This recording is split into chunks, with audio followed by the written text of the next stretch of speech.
السلام علیکم everyone, I hope you are doing well.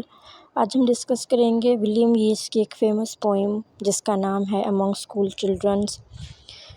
یہ انہوں نے تب لکھی تھی جب وہ 60 سال کے تھے۔ اس کے 8 اسٹینزاز ہیں، ہم ان کو اسٹینزا بائی اسٹینزا ڈسکس کریں گے، اور اس کو 1928 میں پبلش کیا گیا تھا۔ فرسٹ اسٹینزا میں ہے: جس وقت وہ کلاس روم میں گیا، وہ ٹیچر سے سوال پوچھتا ہے۔ ٹیچر جو ایک نن تھی اور انہیں سفید ہوڈ پہنی ہوئی تھی، جو میتھ کے کویسچن سالو کر رہے تھے۔ جو بچے وہاں پہ بیٹھے تھے وہ گانا سیکھ رہے تھے، ہسٹری کے اباؤٹ سیکھ رہے تھے، کپڑے کاٹنا اور سینا وغیرہ بھی سیکھ رہے تھے۔ وہ کہتا ہے جب میں وہاں سے جا رہا تھا تو میں ایک مسکراتا ہوا 60 سال کا پولیٹیشین تھا جو یہاں ایک سروے کے لیے آیا ہوا تھا۔ سیکنڈ اسٹینزا میں ڈے ڈریمنگ کرنے لگے ہیں یہاں کے لوگ،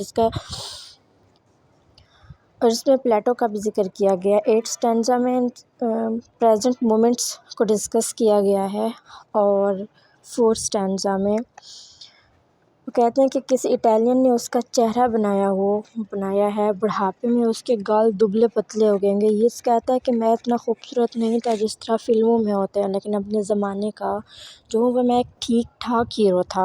اور سیکنڈ اسٹینزا میں ییٹس سیلف انالیسس کے اباؤٹ بات کرتے ہیں، مدر پرسپیکٹیو پہ بات کرتے ہیں، کریٹیکل تھنکنگ کے بارے میں بھی کہتے ہیں، اور لیبر پین کو بھی ڈسکس کرتے ہیں کہ کس طرح ایک ماں اپنے بچے کو اس دنیا میں لانے کے لیے جو پین، جو تکلیف وہ برداشت کرتی ہے، اس کے اباؤٹ وہ بات کرتے ہیں، تاکہ جو مدر ہے وہ سفرنگ اور پین کو اس لیے برداشت کرتی ہے تاکہ اس کا جو بچہ ہے وہ 60 سال تک سروائیو کر سکے۔ اور سیکنڈ اسٹینزا میں بڑے بڑے جنرلز کی بات کی گئی ہے، گریکس فلاسفرز کا نام لیا گیا، جس طرح کہ ارسطوٹل اور پلیٹو ہو گیا۔ پلیٹو جو ہے وہ آئیڈیلسٹ تھے اور ارسطوٹل مٹیریلسٹ تھے، ان دونوں کا اپروچ الگ الگ تھا۔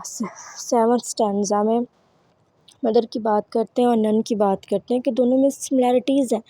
نن ایک بھگوان کی پوجا کرتی ہے اور مدر جو ہے وہ اپنے بچے کی پوجا کرتی ہے۔ نن کے لیے جو اس کا بھگوان ہے، وہ جو پتھر ہے سنگ مرمر کا، یا جس طرح کی وہ مورتی بنی ہوئی ہے، وہ امپورٹنٹ ہے، اور اس طرح ایک ماں کے لیے اس کا بچہ امپورٹنٹ ہے۔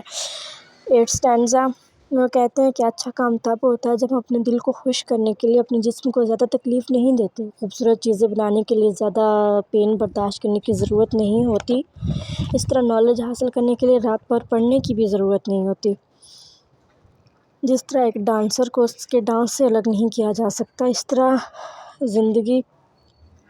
زندگی جو ہے اس کے ہر ایک مومنٹ اور ہر ایک پل کو ہمیں انجوائے کرنا چاہیے، اور یہ سارے مومنٹس ہمیں کچھ نہ کچھ سکھاتے ہیں۔ ہم ان سب کو اپنی زندگی سے الگ نہیں کر سکتے، جس طرح ایک